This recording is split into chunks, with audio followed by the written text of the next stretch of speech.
Yeah, buddy. Here, catch. Oh, I got it. Oh, I hope the car's okay. And we're back from the hospital. We're gonna take this outside. We're gonna run it. We're gonna go over all the things here in just a minute. Ow. One quick thing I do want to mention though is that this thing has one of my favorite components, especially when it comes to being on a budget RC, and it increases performance and durability. If you watch my videos, you probably already know what I'm talking about. We're gonna go over it in a minute. By the way, this is marketed as a 1/8 scale. It also has a metal chassis and some metal suspension components, oil-filled shocks, and guess what? 3S battery. So this is either gonna go really well or it's gonna be a terrible letdown. But we gotta hurry because there are reports of a terrifying creature on the loose today. Are you talking about Mom? Here we go.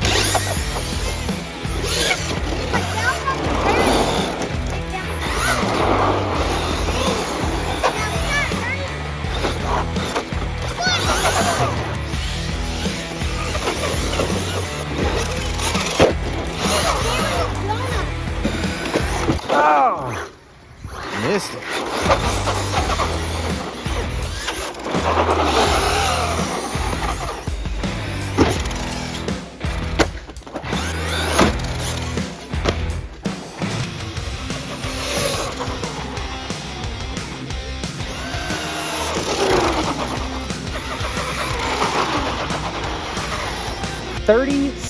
.4 miles per hour. This thing handles awesome.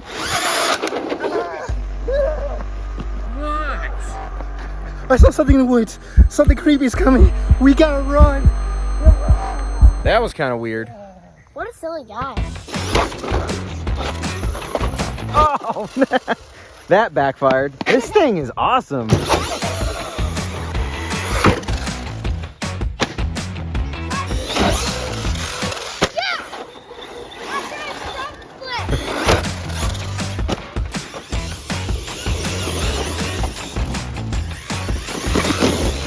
No problem. Yeah, it moves pretty good on the grass. Oh! Dude, watch this. You ready? I can't even get this thing to tumble. Even when it slides into that divot. Yeah, that has the best tires. You need to try one of those, like, you know, oh, what?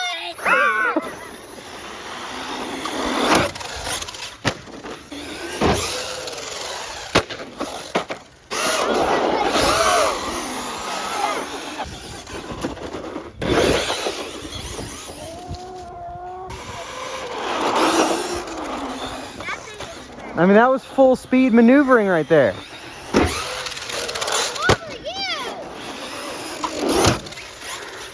Man, this car is sweet. Barely. Whoops. Wow, man, that would have been a cool land. That would have been a double kick.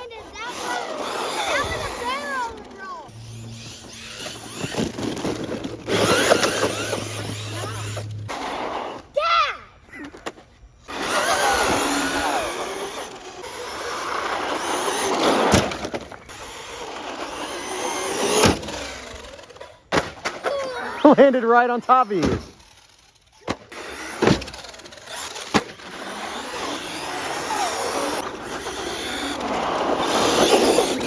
Ooh.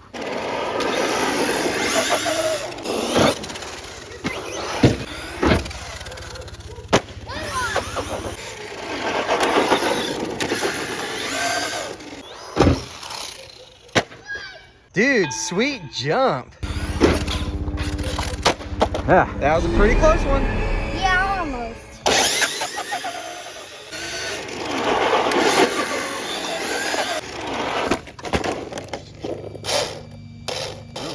Uh-oh. All right, our control arm and axle popped out. Okay, so we do have a little bit of a breakage here, but no worries because some of the parts off the old X07 or the XLF X03, I think it's called, look like it'll fit. Now, I've got two other trucks similar to this one, so this has been a parts car for a while. I am enjoying this car a lot. Obviously, I'm fixing this now, and I'm gonna take it out again on its, actually, this is gonna be its third full battery pack. Yep, looks like it's gonna work to me. All right, back at it.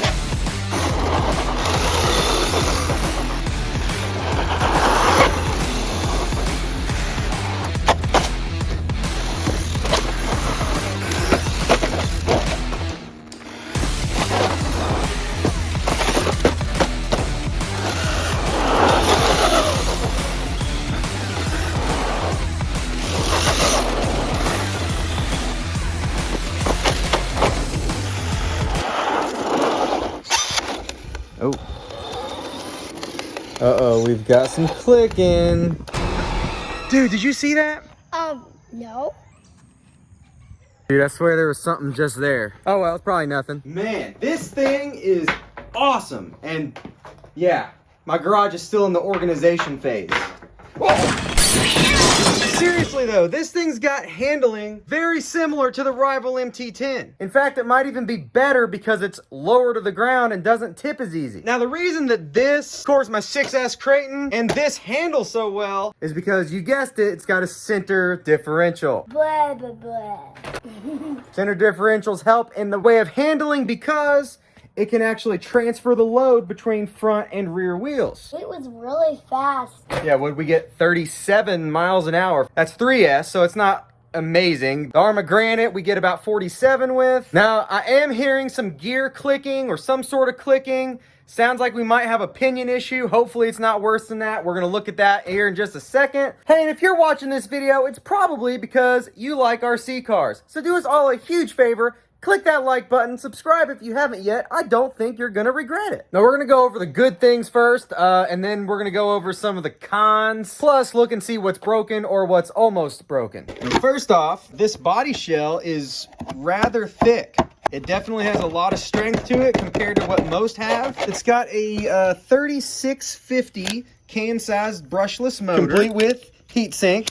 An 85 amp ESC with a cooling fan built in. Power button right here on the side for easy access. We have a 2600 milliamp 3S battery. We'll talk about things like runtime in just a second. It wasn't as good as I was hoping. Two-piece metal chassis bar all the way up front, split here in the middle. Metal steering linkages and metal servo saver. I do feel that the servo saver should be tightened up a little bit. You can see that it does loosen up relatively easily. Now, as far as steering performance, it was really good. But if we can get that servo saver tightened up, it'll steer even better. We have oil-filled shocks. Absolutely no rebound bounce. Now, obviously out there, when it was coming down from quite a bit higher than this, it's gonna bounce some, but they are tuned and operate very well. Big old stout front bumper here. I can fit my entire hand between the shock tower and the bumper itself. And also, I want to say that this thing, it didn't really crash all that much. So that could be one of the reasons we don't have any breakage, or at least much breakage. We haven't looked at the whole thing yet, and we know the gears are clicking. It doesn't have awesome air control. New tires will fix that. Again, we'll get into the cons in a second. They do claim that that's a good size servo. I believe they're saying it's a 6 kilogram, and it doesn't seem to be lacking in power, really, so happy there. I mentioned the center brace, but we have more aluminum parts. We've got those shock towers, and there's definitely no bends in them at this time. The chassis has no bends in it at all. As you can see, our body posts still line up perfectly. We've also got our upper control arms and our tie rods. They're aluminum with those plastic end links that you were acquainted with earlier. Both center drive shafts are metal, and of course the lower control arms. Metal control arms scare me a little bit, because if you have a crash that happens to land with a lot of pressure on those arms, well, they're probably gonna bend, or they're gonna cause something else to bend. Now, obviously, we still had a few spills, and nothing like that happened, so far so good. But I guarantee you it's gonna happen eventually. I would almost like to see them come out with plastic replacement arms. Oh yeah, and the steering knuckles in there, they are metal as well. We've got a wheelie bar. It doesn't really need it because that center differential is a little looser. It's a little looser than it should be. You would get a lot more power to the rear wheels if there was thicker fluid in there. It certainly has the power to make that happen. Sweet LEDs here in the front, they still work. Owner's manual shows you a list of all the parts, screws, hardware. There's the center differential, and then of course exploded parts diagrams. The steering linkage uses ball bearings, attributing to smooth operation. Also comes with another battery strap, which seems to be slightly longer. I guess you can put bigger batteries in there. And that brings us to the cons, because this battery only gave us about 12 minutes of runtime. That's definitely on the lower end. It's one of the lowest run times that I've got on any car. I'll see if I can find a better battery. If I do, I'll link it in the description. I wish the tires were bigger. Again, they're calling this an 8th scale. You can see how much bigger the body is than its 10th scale model. However, the wheelbase is only a little bit bigger, roughly 2 inches, maybe a little bit less. Now, width-wise, it's exactly the same. So I don't know why they wouldn't have used some slightly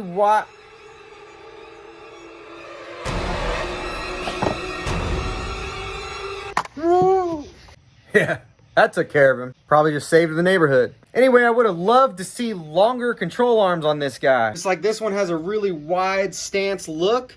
This one does not. Now, with that being said, it didn't affect handling because, well, probably because of the center differential and the fact that these tires aren't ultra grippy. It slides around good. So I'm not upset with the performance. It really would have just been for looks, but the longer the control arms, the easier they break. So at the same time, I'm kind of happy they didn't. When it comes to an 8th scale, this is what a true 8th scale looks like. It is a lot bigger. There it is compared to a 10th scale, so pretty much exactly the same as that. You just gotta expect that that's what you're gonna get, just one size smaller than Arma and other companies like that. They also use the same size wheels as the old 10th scale model. Now we're gonna see what's clicking in here. I think that's where it's at anyway. If we're lucky, just the pinion slip.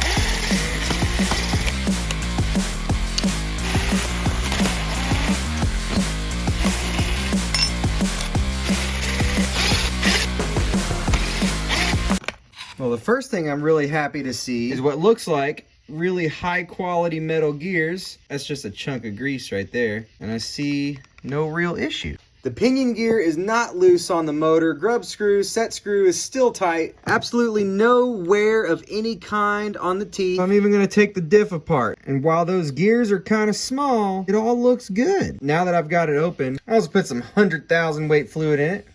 Actually, there's little gaps here in the housing, so it probably won't keep the fluid inside. Yeah, if it all leaks out, it'll just lubricate the other gears that are inside that case, so no problem at all in any of the gearing. Still sounds terrible. So now I've removed the front drive shaft to isolate the rear, see if we have any extra noise. And that sounds a lot smoother. So now we're gonna isolate the front by removing the rear drive shaft. Yep, there we go. Okay, front differential, we're gonna pop her open. A broken tooth. All right, well, at least we figured it out, and you got a tour of what the gearing and everything, the size of the differentials, what all that looks like. We go through differentials quite a bit. It's almost always the front that goes out, just like this one. Keep in mind, this was 3 battery packs, and it was full throttle, trigger mashing fun pretty much the entire time. Of course, those packs don't last all that long. Obviously, I wish there were a few things they maybe beefed up a little bit better on here, but if I had a nickel every time I said that about an RC car, I'd have at least 48 cents. If you get it while it's on sale right now, I don't know how long that sale lasts. It's like $80 off on Amazon. It's a pretty good price. Its full price is a little too close to what you can get like a Granite for or a rival MT10. But this does have the handling advantage over both of those. The fun factor of this car was really high. 3 battery packs of full throttle madness, jumping and landing on concrete, obviously crashing a few times. It's hard to say that it broke prematurely. So I don't want to give durability a rating yet because only time will tell. We're going to get a new diff. We're going to have a lot more fun with it for sure. Ground handling was a solid 10 out of 10, I think. Even with that wide open center differential, it had no grease, it had a little bit of grease, but nothing that's giving it any resistance. It had awesome handling. Everyone had fun. Now that I think about it, maybe that terrifying creature just wanted to watch the car. We are going to get this back out so many times. If you made it this far, you probably liked the video, so if you could just click that button for us, that would be amazing, and we will see you soon.